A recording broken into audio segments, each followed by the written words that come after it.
The wedding reception was supposed to be a joyful celebration, but everything spiraled into chaos when my mother-in-law, Sylvia, found out I was pregnant before the marriage. I saw her eyes narrow, her expression turning cold as she slowly stood up. In a sudden outburst of fury, she stormed over to me, and in front of all our guests, she didn't just raise her voice. She grabbed the neckline of my dress, and with one swift motion, ripped it apart. Guests filled the room, murmurs of shock spreading like wildfire. I stood there frozen, humiliated beyond words, as the sound of the fabric tearing echoed around us. In that moment, everyone expected my husband to step in, to defend me, to show that I belonged to his family despite his mother's rage. But he didn't. He just stood there, staring at me, his face emotionless.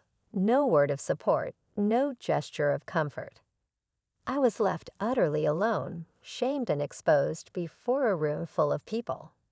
Even his father did nothing. He just watched silently, like he was a bystander. But no one could predict what would happen next. A storm was brewing, and I was ready to fight. My name is Hannah, and this is my story. It's a story filled with heartbreak and betrayal, but also with hope and discovering the strength I never knew I had. Growing up wasn't easy for me. My grandparents raised me after my parents passed away, and though they did the best they could, we never had much. I learned early on that life wasn't fair, and I had to fight for everything I wanted. I focused on my studies, determined to build a future for myself. Instead of becoming an accountant like I once dreamed, I pursued a career as a software developer, hoping it would give me the financial security I longed for. By my late 20s, I had finally landed a good job at a tech firm in a small town in Ohio, thinking I was on my way to a stable life. That's when I met Robert Hastings, a man who seemed like everything I'd ever wanted. He was handsome, confident, and came from a wealthy family that owned several businesses. Our romance was fast and intense, and it wasn't long before I was swept off my feet, believing I had finally found a place where I belonged. Everything changed when I found out I was pregnant. I was scared but excited, thinking Robert would feel the same. I still remember the day I told him. We were sitting in my small apartment, and I could barely get the words out. "Robert, I have something important to tell you. I'm pregnant." His reaction wasn't the joy I had hoped for. Instead, his face went pale, and he started pacing. "How could this happen? I'm not ready to be a father," he shouted, his voice filled with panic. My heart sank, but I stayed calm, trying to reassure him. "We can figure it out together," I said softly. "We'll make a plan." After a long silence, he finally calmed down, and to my relief, promised to marry me. But that was before his mother, Sylvia, found out. Sylvia Hastings was a woman who always got her way. She ran her family like a business, cold, calculating, and ruthless. When she discovered I was pregnant, she flew into a rage. I'll never forget the way she looked at me the first time she confronted Robert about me. "She's a nobody," Sylvia spat, her words dripping with disdain. "You can't marry her. Think about our family's reputation." Despite Robert's attempts to calm her down, Sylvia made it clear I would never be welcome. But Robert, ever the charmer, assured me everything would be fine, and that we would go ahead with the wedding. I should have known better. I should have seen the warning signs. The day of the wedding came, and instead of feeling like a celebration, it felt like I was walking into a battlefield. The ceremony itself went smoothly enough, but at the reception, the truth came out. As we stood there greeting our guests, Sylvia's icy gaze locked onto me. I barely had time to react before she stepped forward and ripped my dress apart, shouting, "You think you can trap my son with this baby? You will never be part of this family." The silence that followed was deafening. Guests stared in shock as I tried to hold the shredded fabric together, my cheeks burning with humiliation. But the worst part wasn't Sylvia's outburst, it was Robert's silence. His refusal to stand up for me. He just looked away, as if I were nothing but a stranger. After the wedding, I moved into the Hastings estate, a sprawling mansion that felt more like a prison than a home. Robert's behavior changed almost immediately. He became distant, using the pressures of his family's expectations as an excuse. Sylvia's cruelty only escalated. She belittled me at every chance, calling me a gold digger, and even questioning the paternity of my child. "Maybe you've been lying about this baby all along," she would hiss, her voice venomous. Robert deserves better. Each day, I felt more isolated, but I stayed, hoping that somehow things would change, that Robert would change.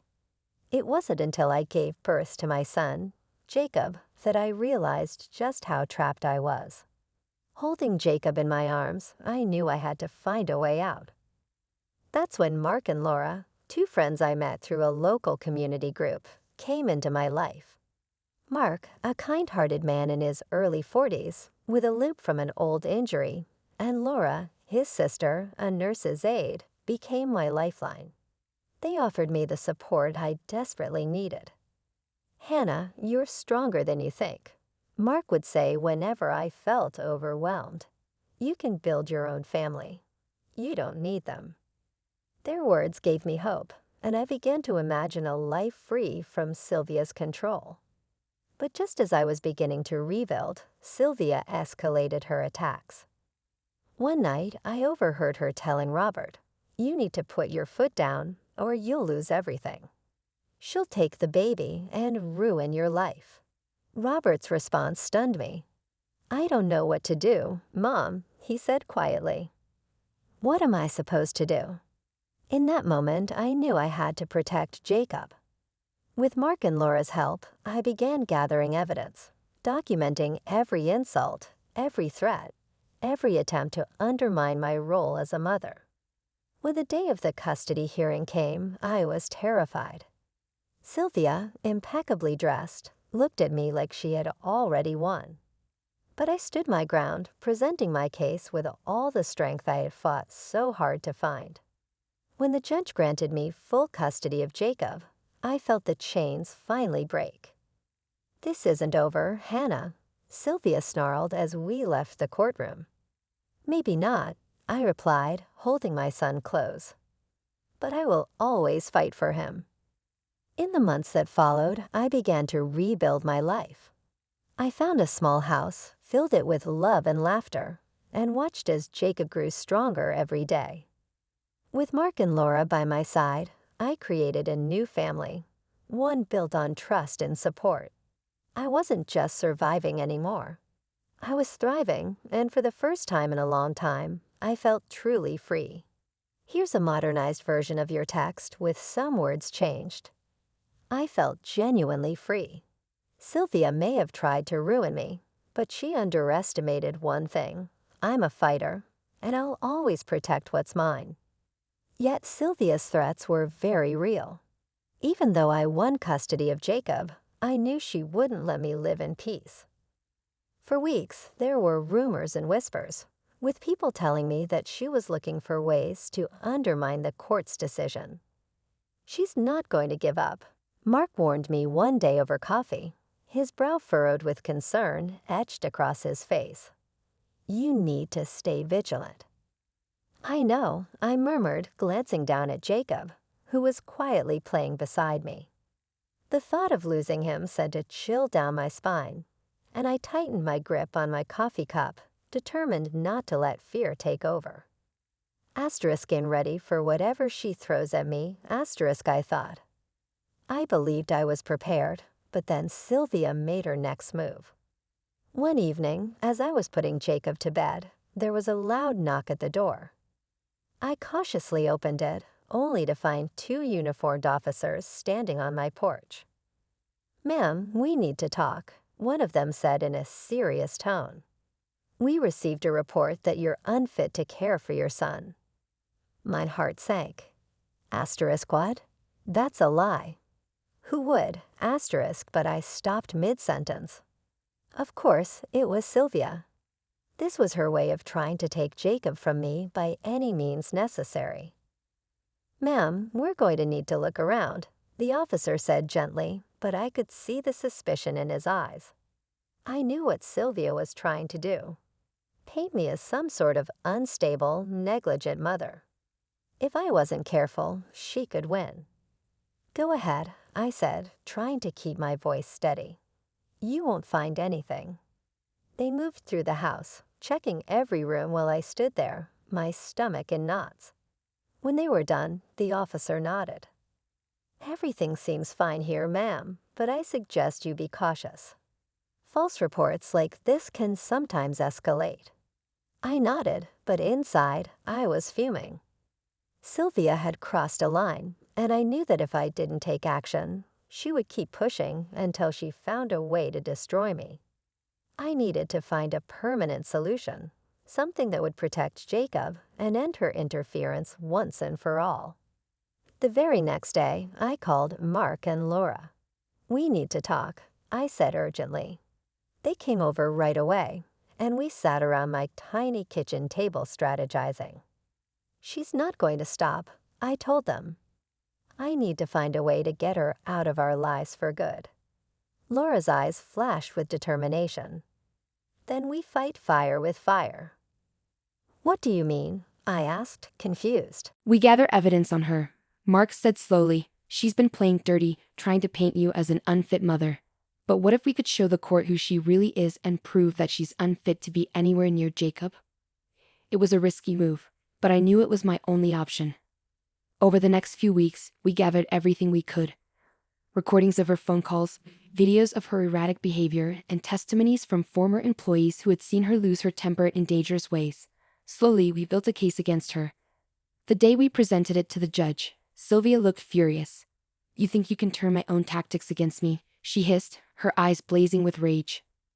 "This isn't about tactics, Sylvia," I said calmly, holding my head high. "This is about protecting my son from a dangerous influence." The judge reviewed the evidence carefully, and by the time he reached his decision, I could barely breathe. Based on the evidence provided, he began, his voice firm. "I am issuing a restraining order against Sylvia Hastings, effective immediately. She is to have no contact with Jacob Hastings or his mother, Hannah Porter." I almost collapsed in relief. The battle was finally over. Sylvia let out a furious shriek as the gavel came down. But I didn't care, I had won. Jacob was safe. In the months that followed, life slowly returned to a sense of normalcy.